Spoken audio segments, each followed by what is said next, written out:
केसरिया से मन जोगी हुआ रे, दिल झूमे देखो मतवारा हुआ रे, केसरिया से मन जोगी हुआ। हर पल मनाओ केसरी त्योहार। विमल, बोलो जुबान केसरी।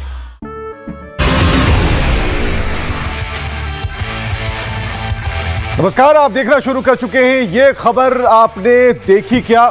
आज खबरों में आपको दिखाएंगे बहराइच वाले रामगोपाल के मर्डर के बाद कोर्ट ने न्याय का फरमान सुना दिया। साथ ही बात होगी गोवा अग्निकांड के गुनाहगार लूथरा ब्रदर्स की, जिनके गिरफ्तारी के बाद अब इंतजार हो रहा है कि उन्हें भारत लाया जाएगा। चलिए आपको दिखाएंगे शीतकालीन सत्र के दौरान किसने ई सिगरेट जला ली, और साथ ही बात इमरान के सहयोगी आईएसआई के पूर्व चीफ पर मुल्ला मुनीर ने कैसे शिकंजा कस दिया।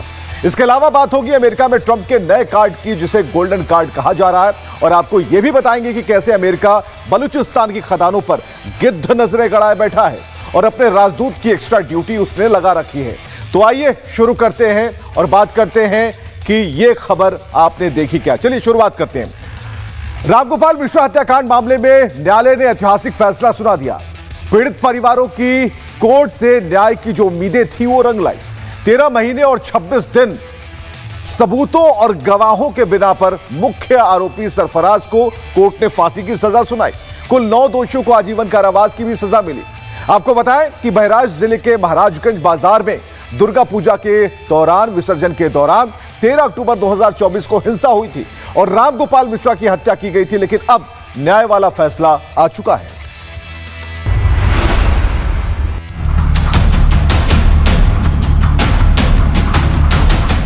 तस्वीरों में दिखाई दे रहे शख्स का नाम सरफराज है, जिसे बहराइच जिला कोर्ट ने फांसी की सजा सुनाई है, और इसके पीछे दिखाई दे रहे गुनाहगारों को ताउम्र जेल काटने की सजा मिली है। इन्होंने गुनाह किया था रामगोपाल मिश्रा नाम के एक युवक की बेरहमी से हत्या करने का, जिसके बाद बहराइच जल उठा था और सरकार को कई दिनों तक इंटरनेट बंद करनी पड़ी थी।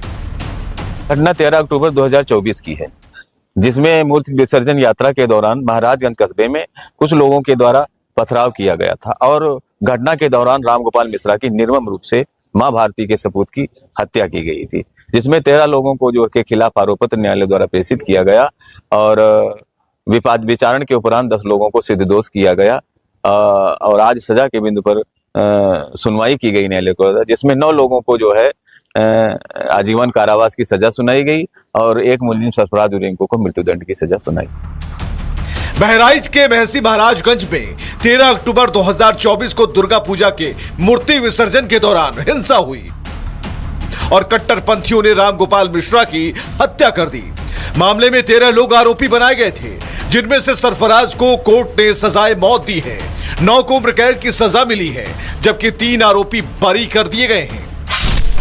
सरफराज, जिसे सजाए मौत हुई, अब्दुल हमीद, जिसे उम्र कैद की सजा मिली, फहीम को भी उम्र कैद, मोहम्मद तालिब उर्फ सबलू को उम्र कैद की सजा दी गई, सैफ अली को भी उम्र कैद की सजा मिली, जावेद खान उम्र कैद की सजा, मोहम्मद जिशान उर्फ राज उर्फ साहिर को उम्र कैद की सजा मिली, शोएब खान को भी उम्र कैद की सजा दी गई, ननकऊ को भी उम्र कैद की सजा मिली, मारूफ को भी उम्र कैद की सजा मिली। 13 महीने 26 दिन में ट्रायल पूरी कर जिला कोर्ट ने रामगोपाल को न्याय देने का काम किया। 13 अक्टूबर 2024 का वो मनहूस दिन था जब महज 85 दिन ही सुहागन रह सकी रोली मिश्रा को कट्टरपंथी सरफराज और उसके सहयोगियों ने विधवा कर दिया था। प्रतिमा विसर्जन के दौरान डीजे को लेकर विवाद हुआ था। महाराजगंज में जुलूस पर पथराव और फायरिंग की गई। रामगोपाल मिश्रा अब्दुल हमीद की घर की छत पर पहुंचे। झंडा उतारने पर उन्हें घसीटकर बेरहमी से पीटा गया। कट्टरपंथियों ने फिर रामगोपाल मिश्रा को गोली मार दी। रामगोपाल मिश्रा की मौत के बाद पीड़ित परिवार ने यूपी सीएम योगी आदित्यनाथ से मुलाकात की थी। तब योगी ने दोषियों को सख्त से सख्त सजा देने का भरोसा दिलाया था और करीब 1 साल में दोषियों को सजा दिलाकर सरकार ने देश की न्याय प्रणाली में लोगों का भरोसा और मजबूत कर दिया है। Bureau report, Republic Bharat. तो योगी राज में दोषियों का हिसाब हो रहा है। देर से ही सही, लेकिन न्याय आया, और न्याय ऐसा आया कि दोषियों को जो सजा है वो मिली, और जो वैसे परिवार थे, जो पीड़ित परिजन थे, वो अब खुश हैं। चलिए अब बात गोवा अग्निकांड की करते हैं, जिसमें 25 जो लोग हैं उनकी मौत हो गई थी। उन 25 मौतों के गुनाहगार लूथरा ब्रदर्स को भारत लाने की तैयारी हो चुकी है। गोवा के मुख्यमंत्री ने खुद यह ऐलान किया, किसी भी वक्त लूथरा ब्रदर्स को भारत लाया जा सकता है। वो दोनों 6 दिसंबर यानी घटना वाली रात के बाद से ही फरार थे। जांच एजेंसियों को खबर मिली थी कि लूथरा बंधु भारत से भागकर थाईलैंड के फुकेट में छिपे हैं और इसके बाद भारतीय विदेश मंत्रालय और जांच एजेंसियों ने उन्हें उनके बिल से निकाला और दबोच लिया। तो हम आपको बता रहे हैं कि लूथरा ब्रदर्स को अब लाने की तैयारी हो चुकी है। दिल्ली उतरते ही गोवा पुलिस अपने साथ लेकर उसे उस जगह पर लेके जाएगी जहां इतना बड़ा कांड हो गया, अग्निकांड हो गया। तो एक बड़ी खबर हम आपको बता रहे हैं कि किस तरीके से हाथों में हथकड़ी लगी है, सिर जो है नीचे झुका हुआ है, हताश बॉडी लैंग्वेज है। और ये लूथरा ब्रदर्स की जो तस्वीरें हैं वो आप देख पा रहे हैं कि जिस क्लब में आग लगी, जिसमें 25 लोगों की जान चली गई, उन्हें भागने का मौका नहीं मिला, तो ये जो लाक्षागृह है इसने बना रखा था। तो अब गेम ओवर है, यानी कि लूथरा ब्रदर्स का खेल खत्म हो जाता है।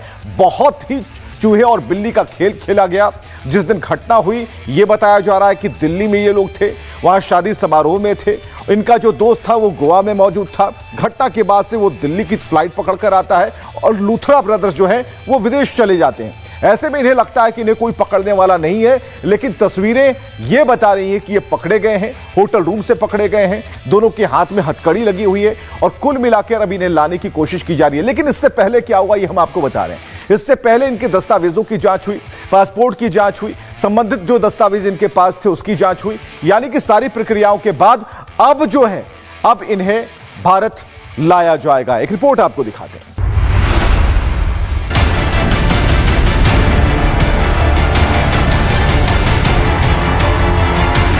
जितना जल्दी ला सके उस क्लब ओनर को गोवा में लेके आएंगे।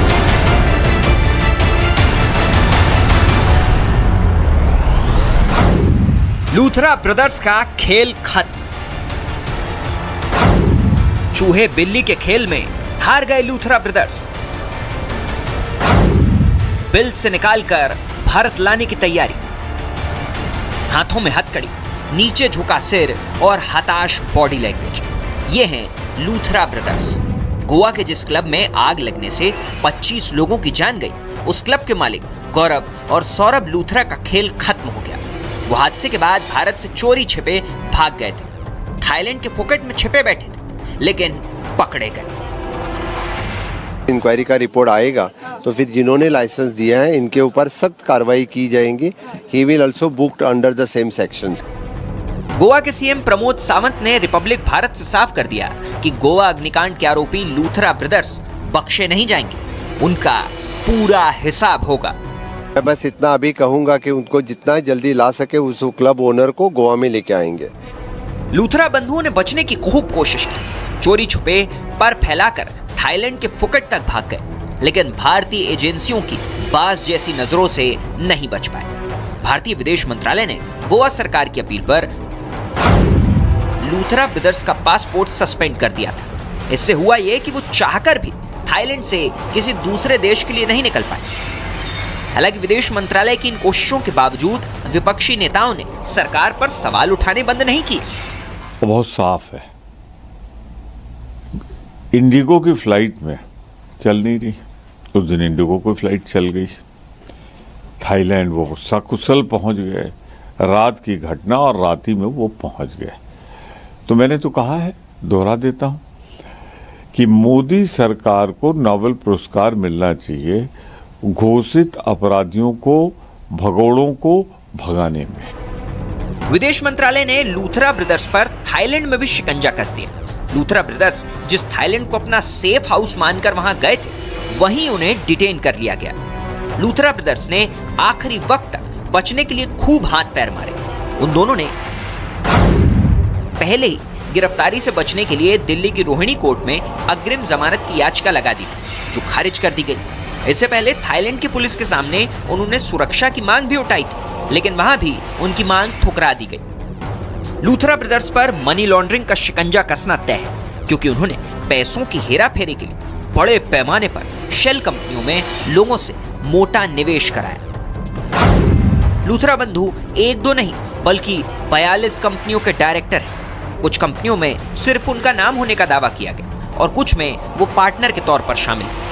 हैरत की बात ये कि इनमें ज्यादातर कंपनियां एक ही पते पर रजिस्टर्ड हैं। कंपनियों को पता 2590 ग्राउंड फ्लोर, हडसन लेन, नॉर्थ वेस्ट दिल्ली बताया गया। सारी कंपनियों का एक ही पता, मतलब इनका शेल कंपनियां होना तय है। मतलब ये सिर्फ कागजों पर दिखाई गई है। अमूमन ऐसे ही कई कंपनियों में निवेश दिखाकर विदेशों से बड़े पैमाने पर पैसों की हेरफेर की जाती है। इसी वजह से जांच एजेंसियां इस मामले में मनी लॉन्ड्रिंग के एंगल से भी जांच में जुट गई। Bureau report, Republic Bharat.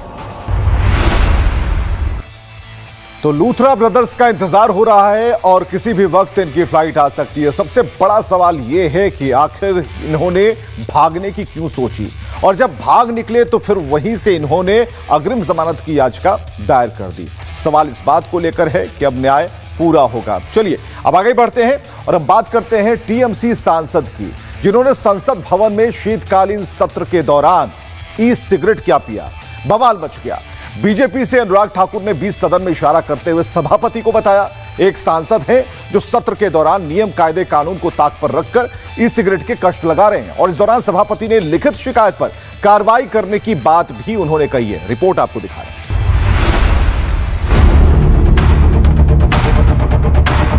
Sir, देश भर में ई सिगरेट बैन हो चुकी है, क्या सदन में आपने अलाउ कर दी है? नहीं, कोई मान्य सदस्य को कोई भी सर, टीएमसी के सांसद पी रहे हैं सर।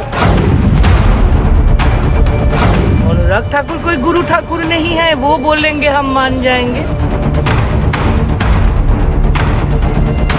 दिल्ली में इस वक्त कड़ाके की ठंड पड़ रही है। पार्लियामेंट में शीतकालीन सत्र जारी है, लेकिन संसद में ई सिगरेट के ना दिखने वाले धुएं ने ठंड के मौसम में राजनीतिक गर्मी फूंक दी। लोकतंत्र के मंदिर में इस डिजिटल सिगरेट का धुआं जैसे ही नजर आया, हंगामा खड़ा हो गया। जिस पार्लियामेंट में कानून बनते हैं, उसी पार्लियामेंट में कानून का पालन ना करने पर सवाल खड़े हो गए, और सवाल उठाए हैं बीजेपी सांसद अनुराग ठाकुर ने, और सवालों के घेरे में है टीएमसी सांसद सौगत राय। सर, देश भर में ई सिगरेट बैन हो चुकी है, क्या सदन में आपने अलाउ कर दी है? नहीं, कोई मान्य सदस्य को कोई भी सर, टीएमसी के सांसद पी रहे हैं सर। सर, टीएमसी के सांसद सर कई दिनों से लगातार बैठ के पी रहे हैं सर। अनुराग ठाकुर ने स्पीकर ओम बिरला से सवाल किया कि क्या उन्होंने सदन में ई सिगरेट की अनुमति दी है, तो स्पीकर ने इनकार कर दिया। इसके बाद ठाकुर ने आरोप लगाया कि कुछ टीएमसी सांसद इसका इस्तेमाल कर रहे हैं। उन्होंने किसी का नाम नहीं लिया, लेकिन मांग कर दी कि इस पर कार्रवाई हो। अनुराग ठाकुर ने इशारा करते हुए पूरे सदन को दिखाया कि कौन ई सिगरेट पी रहा है। सवाल है, जिस संसद में एक्ट पास हुआ, जिस संसद में ई सिगरेट पर बैन लगा, वहीं बैठकर टीएमसी के सांसद धुआं उड़ाने लगे। लेकिन टीएमसी चोरी और सीनाचोरी पर उतर आई। गलती बताने पर उनकी पार्टी के लोग आंख दिखाने लगते हैं। कोई भी इंडिसिप्लिन होगा तो उसका संभालने के लिए संसद का एक तरीका है, डिसिप्लिन है। अनुराग ठाकुर कोई गुरु ठाकुर नहीं है, वो बोलेंगे हम मान जाएंगे। संसद के अंदर जो हुआ सो हुआ। सदन के बाहर भी टीएमसी सांसद की उंगलियों में सिगरेट वैसे ही बरकरार था।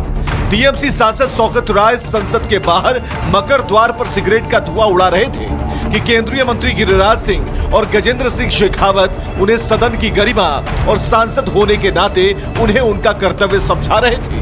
लेकिन अभी भी सांसद सौगत राय के हाथों में ई सिगरेट मौजूद थी। सौगत राय मुंह छिपाकर भागते नजर आए। लेकिन जनहित के लिए जानना जरूरी है कि ई सिगरेट होता क्या है। ई सिगरेट एक तरह का इलेक्ट्रॉनिक इनहेलर है। वेप या वेप पेन बैटरी से चलने वाले इलेक्ट्रॉनिक डिवाइस की तरह होता है। मौजूद ई लिक्विड में निकोटीन, फ्लेवर और अन्य रसायन रहते हैं। इनहेलर बैटरी की ऊर्जा से इस लिक्विड को भाप में बदलता है, जिससे पीने वाले को सिगरेट पीने जैसा एहसास होता है। इसका सेवन अस्थमा समेत कई दूसरी बीमारियों की वजह बनता है। इसमें इस्तेमाल केमिकल से लंग कैंसर का खतरा होता है। भारत में 2019 में इस सिगरेट को बैन किया गया है, लेकिन नियम तो मानो तोड़ने के लिए ही होते हैं। बीजेपी नेता टीएमसी को इस मुद्दे पर आड़े हाथ ले रहे हैं, तो पुरानी लत की वकालत करते टीएमसी सांसद को जवाब देते नहीं बन रहा। आप देखिए, आप गिरिराज सिंह को खुश करने चाहते हैं, उनको पास जाके जाइए, मेरे पास क्यों पड़े हैं? देखिए, अनुराग ठाकुर ने उठा करके टीएमसी को बेनकाब कर दिया। जो टीएमसी बड़ी बड़ी बातें बोला करता, वो प्रतिबंधित सिगरेट क्या वो बच्चों को और देश को ज्ञान देंगे जो खुद सिगरेट सदन के अंदर पिए? ई सिगरेट का छल्ला दिखता तो नहीं, लेकिन जो कानून के खिलाफ है उसका बहिष्कार होना चाहिए। स्पीकर ओम बिरला ने लिखित शिकायत आने पर कार्रवाई की बात कही तो दोहराया कि सदन की मर्यादा और शिष्टाचार बनाए रखना सभी सांसदों की जिम्मेदारी है। सभी मान्य सदस्यों से पुनः आग्रह करता हूं, हमें संसदीय परंपराओं और संसदीय नियमों का अनुपालन करना चाहिए। कोई भी मान्य सदस्य कभी भी ऐसा कोई विषय मेरे पास आएगा तो निश्चित रूप से इस पर मैं निश्चित रूप से कार्रवाई करेंगे।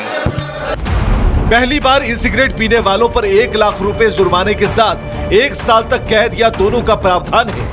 दूसरी बार में 5 लाख रुपए तक का जुर्माना और 3 साल की जेल या दोनों का प्रावधान है। सवाल है अब टीएमसी सांसद पर क्या एक्शन होगा, क्योंकि कानून की किताब में तो सब बराबर हैं, फिर चाहे वो कानून बनाने वाले हों या फिर आम आदमी। Bureau report, Republic Bharat.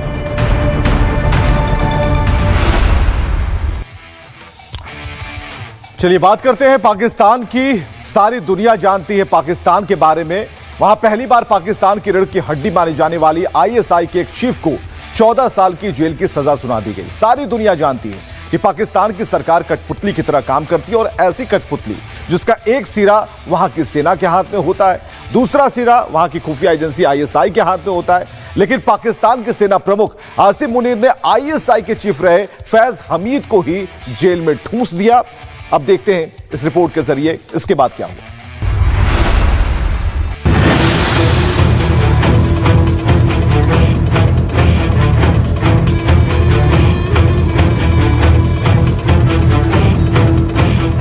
Pakistan में पूर्व आईएसआई चीफ को हुई जेल। 14 साल की जेल काटेगा इमरान का चीफ। मुनीर ने इमरान के एक और करीबी को ठिकाने लगा दिया। पाकिस्तान ने आईएसआई के पूर्व चीफ को माना गद्दार। हाथ में चाय की प्याली और चेहरे पर दुनिया जीत लेने वाली मुस्कान के साथ काबुल में मौजूद ये शख्स फैज हमीद है। ये कभी पाकिस्तानी खुफिया एजेंसी आईएसआई के चीफ हुआ करते थे। पूरी पाकिस्तान में इनकी तूती बोलती थी। हालांकि वो 2021 की बात थी और अब 4 साल बाद वक्त का पहिया ऐसे घूमा कि पाकिस्तान की सेना ने इसी फैज हमीद को जेल में ठूंसने का फैसला ले लिया। वो भी कोई महीने 2 महीने नहीं, बल्कि 14 साल के लिए। और पाकिस्तान का इतिहास रहा है इस तरह की बदले वाली पॉलिटिक्स के चलते। जो एक बार जेल के अंदर गया उसका निकलना नामुमकिन हो जाता है। माना जा रहा है कि फैज हमीद भी इसी बदले वाली राजनीति का शिकार हो गए। फैज हमीद पर यह आरोप लगे हैं उन्होंने पाकिस्तानी सेना और सरकार से जुड़े खुफिया दस्तावेज लीक किए थे।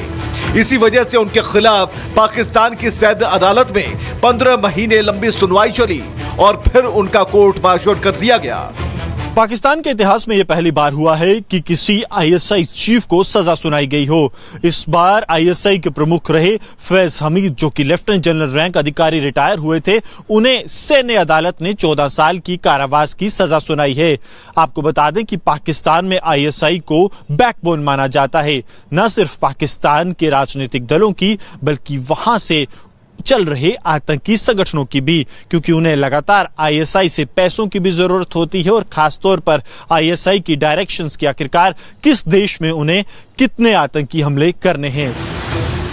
हालांकि पाकिस्तान का पुराना इतिहास रहा है, वहां जिसकी लाठी उसी की भैंस। पाकिस्तान की सैन्य अदालत ने जिन फैज हमीद को 14 साल के लिए सलाखों के पीछे ठूसने का फरमान सुनाया, वो कभी आईएसआई के सर्वे सर्वा थे।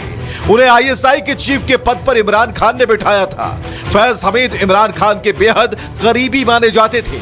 पाकिस्तान की राजनीति पर पैनी नजर रखने वालों का मानना है, जब इमरान सत्ता में थे तो फैज हमीद को उनके करीब रहना खूब भाया, लेकिन और फिर जब इमरान के मकान में आग लगी तो उसकी लपटें फैज हमीद के घर को भी राख कर गईं। इसी वजह से माना जा रहा है कि फैज हमीद इमरान वर्सेस आसिम मुनीर की लड़ाई में पिस गए हैं। साफ है, आसिम मुनीर पूरे के पूरे पाकिस्तान को अपनी मुट्ठी में ले लेना चाहते हैं। वो इमरान को तो करीब करीब रास्ते से हटा चुके हैं। आदियाला जेल में बंद इमरान खान की मुश्किलें कम होने का नाम नहीं ले रही। इमरान खान के जेल से बाहर निकलने के रास्तों पर पहले ही मुनीर ने अपने ऐसे पहरेदारों को बिठाया है जो इमरान की कोई भी कोशिश सफल नहीं होने देना चाहते।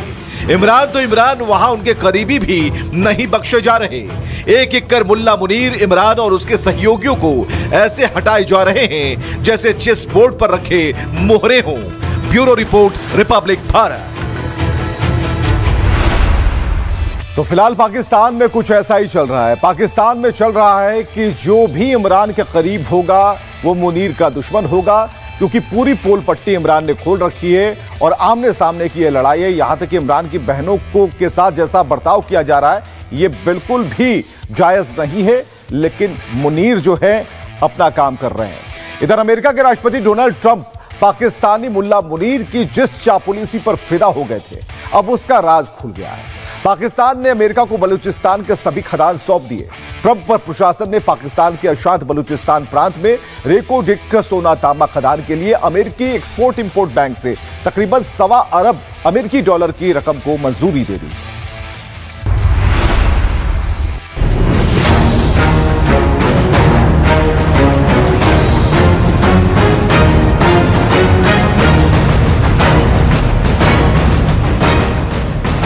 भिखारी, कंगाल और फटेहाल पाकिस्तान के पीएम शहबाज उर्फ कटोरा शरीफ घर का खजाना भरने की किसी भी हद तक जाने को तैयार है। और नया नवेला सीडीएफ आसिम मुनीर पूरे के पूरे बलूचिस्तान को बेचकर शहबाज के साथ कंधे से कंधा मिला रहा है। अमेरिका में राष्ट्रपति की आखिरी पारी खेल रहे डोनाल्ड ट्रंप की नजर बलूचिस्तान में रेयर अर्थ मिनरल और दूसरे खनिजों पर है। जब से ट्रंप ने मुनीर के हाथों में कीमती खनिजों का थाल देखा है, तब से उन्हें सपनों में भी वही खनिज नजर आ रहे हैं। बलूचिस्तान में 16,000 से ज्यादा खदानें, 80 अलग अलग तरह के खनिजों का भंडार है, 50 मिनरल्स की खोज की जा चुकी है, 39 खनिज भंडारों से खुदाई जारी है। बलूचिस्तान का कोई खनिज न छूटे, इसके लिए ट्रंप ने राजदूत को खनिजों पर नजर रखने की अतिरिक्त ड्यूटी दी। खदानों से कब और कैसे खजाना निकलेगा, इसे लेकर अमेरिकी अधिकारी ने क्या कहा है? EXIM बैंक पाकिस्तान के खनन क्षेत्र में सहायता के लिए कुल $2 अरब का निवेश करेगा। अमेरिकी एक्सपोर्ट इंपोर्ट बैंक ने हाल ही में पाकिस्तान के रेको डिक में महत्वपूर्ण खनिजों की खनन गतिविधियों के लिए $1.25 अरब की फाइनेंसिंग को मंजूरी दी है। बलूचिस्तान की रेको डिक खदान दुनिया की 5वीं सबसे बड़ी सोने और तांबे के भंडार वाली माइन है और मुल्ला मुनीर ने ऐसी सारी खदानों में चलने वाला हावड़ा ट्रंप को सौंप दिया है। ट्रंप ने पहले ही BLA और मजीद ब्रिगेड को आतंकी संगठन घोषित कर दिया है, जिससे अब उनकी मशीनें खुदाई करने पहुंचे तो समस्याएं ना आए। ड्रिलिंग के दौरान वहां अमेरिकी फोर्स की तैनाती होगी, जिससे पाकिस्तान BLA के हमलों से भी बचा रहेगा। आपको मानवता का ठेकेदार और शांति दूत कहलाने वाले जनाब डोनाल्ड ट्रंप को दिखाई नहीं देता कि पाकिस्तान का चरित्र कैसा है। उन्होंने 125 करोड़ रुपए इन्वेस्ट किए हैं बलूचिस्तान के रेको डिक माइन क्षेत्र में, जहां बताया जाता है कि करीब 800 टन सोना और 150 लाख टन कॉपर की डिपॉजिट्स हैं। मगर ये क्षेत्र ईरान और अफगानिस्तान के बीच में सैंडविच्ड है, यानी कल को अगर रिलेशन ठीक नहीं रहे तो इन दोनों देशों के लड़ाके भी बलूचों के साथ मिलकर अमेरिकन लोगों को वहां पे काम नहीं करने देंगे। ऐसे में सवाल खड़े हो रहे हैं कि चीनी इन्वेस्टमेंट वाले CPEC पर जब अमेरिका को हमेशा ऐतराज रहा, तो खुद बलूचिस्तान में इन्वेस्टमेंट क्यों कर रहा है? और क्या दुनिया भर में मानवाधिकारों की ठेकेदारी करने वाले अमेरिका को बलूचों के मानवाधिकार नहीं दिख रहे? Bureau report, Republic Bharat. अगर आपके पास कम से कम $1 मिलियन है, फिर चाहे आप किसी भी देश के निवासी हो, कहीं के रहने वाले हो, अमेरिकी राष्ट्रपति डोनाल्ड ट्रंप अमेरिका में आपका स्वागत करने के लिए तैयार खड़े मिलेंगे। ट्रंप को सिर्फ $1 मिलियन चाहिए और आपको मिल जाएगी अमेरिका की अनलिमिटेड रेजिडेंसी और अमेरिका में काम और कारोबार की पूरी आजादी।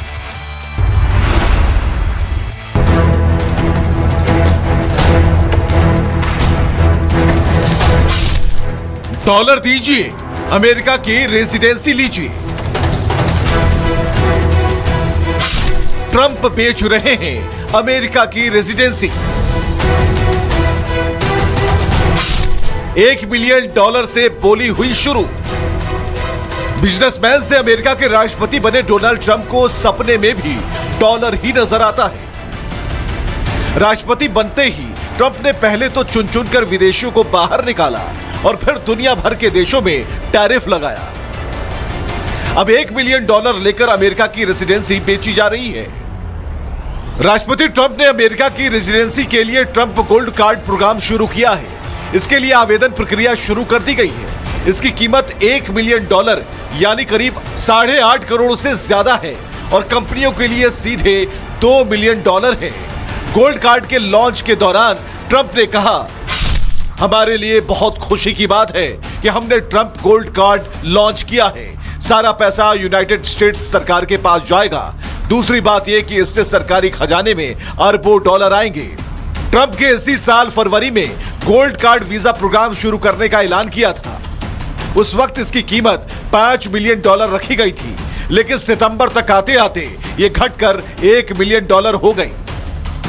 या आज के ज़माने में जैसे आप जान रहे हैं कि काफ़ी सारे जीसीसीज और सेंटर्स ऑफ एक्सीलेंस बड़ी बड़ी कंपनीज भारत के अंदर ही कर रही हैं, तो क्यों ना जॉब्स ही भारत में आए।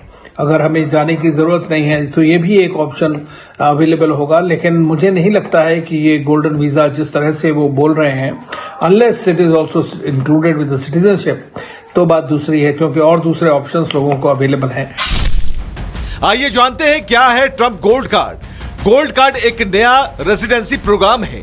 अमेरिका में अनलिमिटेड रेजिडेंसी और काम करने का अधिकार मिलता है, बिजनेस करने की आजादी मिलती है, नागरिकों जैसी लगभग सभी सुविधाएं मिलती हैं, लगभग ग्रीन कार्ड जैसा स्टेटस होता है। इस ट्रंप गोल्ड कार्ड से बस 2 चीजें नहीं मिलेंगी, पहला अमेरिकी पासपोर्ट और दूसरा वोट देने का अधिकार। बाकी सारी सुविधाएं एक अमेरिकी नागरिक के जैसे ही मिलती हैं। ट्रंप गोल्ड कार्ड किसी भी व्यक्ति को अमेरिका में अनलिमिटेड रेजिडेंसी का अधिकार देगा। ट्रंप गोल्ड कार्ड EB1 और EB2 वीजा की जगह लेगा। EB1 वीजा अमेरिका का एक स्थायी निवास यानी ग्रीन कार्ड वीजा है। EB2 वीजा उच्च शिक्षित लोगों के लिए ग्रीन कार्ड है। गोल्ड कार्ड प्रोग्राम पर ट्रंप के फोकस का अंदाजा इसी बात से लगाया जा सकता है, उसके शुरू होते ही अमेरिका ने H1B वीजा के लिए अप्लाई करने वाले आवेदकों के लिए इंटरव्यू को कुछ महीनों तक के लिए स्थगित कर दिया। ये स्पष्ट है कि यूनाइटेड स्टेट्स ऑफ अमेरिका के राष्ट्रपति डोनाल्ड ट्रंप की जो H1B वीजा को लेकर के भी जो पॉलिसीज हैं वो लगातार सख्त होती जा रही हैं। यूनाइटेड स्टेट्स ऑफ अमेरिका के ट्रंप प्रशासन ने फ्रेश H1B वीज़ा सीकर्स के ऊपर $100,000 की जो फीस है वो इम्पोज कर दी थी, जो कि एक एक्स्ट्रा ऑर्डिनरी राइज इस वीज़ा फीस में किया गया है, जो कि जाहिर है कि जो फ्रेश H1B वीज़ा एप्लीकेंट्स हैं उनको डिस्करेज करने का ही कार्य करेगा। H1B वीजा धारकों को डोनाल्ड ट्रंप अमेरिकी लोगों की नौकरी खाने वाला कहते हैं। वहीं ट्रंप गोल्ड कार्ड को लेकर कहते हैं कि ये अमेरिका फर्स्ट एजेंडे का एक हिस्सा है, जो भारत, चीन जैसे दूसरे देशों के टॉप टैलेंट को रोकने और कंपनियों को अमेरिका लाने के लिए है। ये दुनिया के सफल उद्यमियों को अमेरिका में अट्रैक्ट करेगा। अब अमेरिका सिर्फ टैलेंटेड लोगों को ही वीजा देगा, न कि ऐसे लोगों को जो अमेरिकियों की नौकरियां छीन सकते हैं।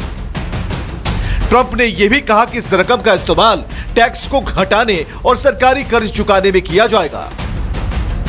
ऐसे में बड़ा सवाल यह है, क्या ट्रंप लैंड फॉर अपॉर्चुनिटी और खुद लोकतंत्र और मानवाधिकारों का स्वयंभू ठेकेदार कहने वाले अमेरिका को सिर्फ अमीरों की ही धरती बना देना चाहते हैं? Bureau report, Republic Bharat.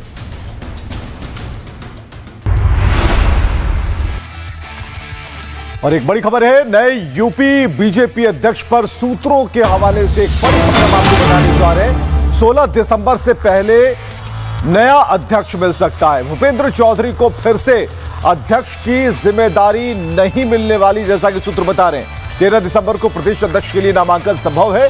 Piyush Goyal 13 दिसंबर को लखनऊ जा सकते हैं। विनोद तावड़े भी पीयूष गोयल के साथ लखनऊ जा सकते हैं। और ऐसे में एक बड़ी खबर है कि यूपी प्रदेश अध्यक्ष की जो कमान है वो किसे मिलने वाली है। जो नाम चल रहे हैं सूत्रों के हवाले से, भूपेंद्र चौधरी का नाम इसमें नहीं है, जैसा कि सूत्रों के हवाले से खबर है।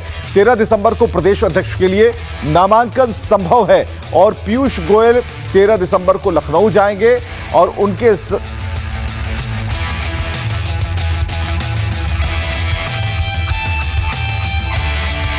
और एक और बड़ी खबर है, यूपी कफ सिरप केस में एक और एक्शन हुआ है। कफ सिरप मामले में 2 और गिरफ्तारियां हुई हैं। आरोपी अभिषेक शर्मा और शुभम शर्मा गिरफ्तार किए गए हैं।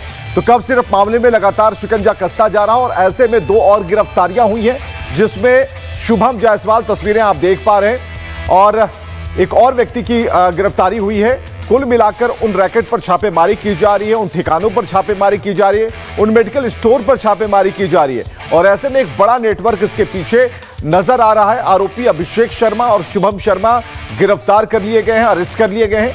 कफ सिरप केस में लगातार एक्शन हो रहा है। एक और एक्शन यह हुआ कि 2 लोगों की गिरफ्तारी हुई।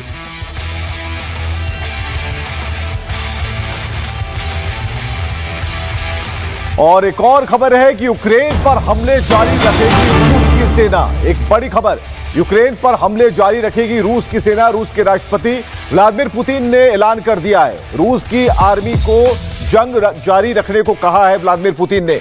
मकसद पूरा होने तक ये हमले जारी रहेंगे, यानी कि अभी कोई गुंजाइश नहीं है कि हमले शांत हो जाए। फिलहाल जो ड्रोन की तस्वीरें आप देख पा रहे हैं, एक के बाद एक कई हमले हो रहे हैं, कई जगहों पर हमले हो रहे हैं। ऐसे में वैसे भी इलाके हैं जो रिहायशी हैं, और ऐसे में रूस की आर्मी को जंग जारी रखने को व्लादिमीर पुतिन ने कह दिया है और साफ निर्देश है कि मकसद जब तक पूरा ना हो हमले जारी रखे जाएं। मकसद पूरा होगा तब तक हमले होने चाहिए।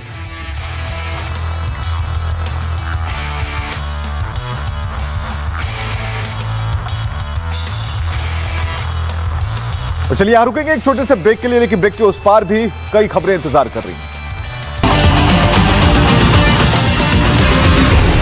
इन एसोसिएशन पर रखी उस केसरिया से मन जोगी हुआ रे, दिल झूमे देखो मतवारा हुआ रे।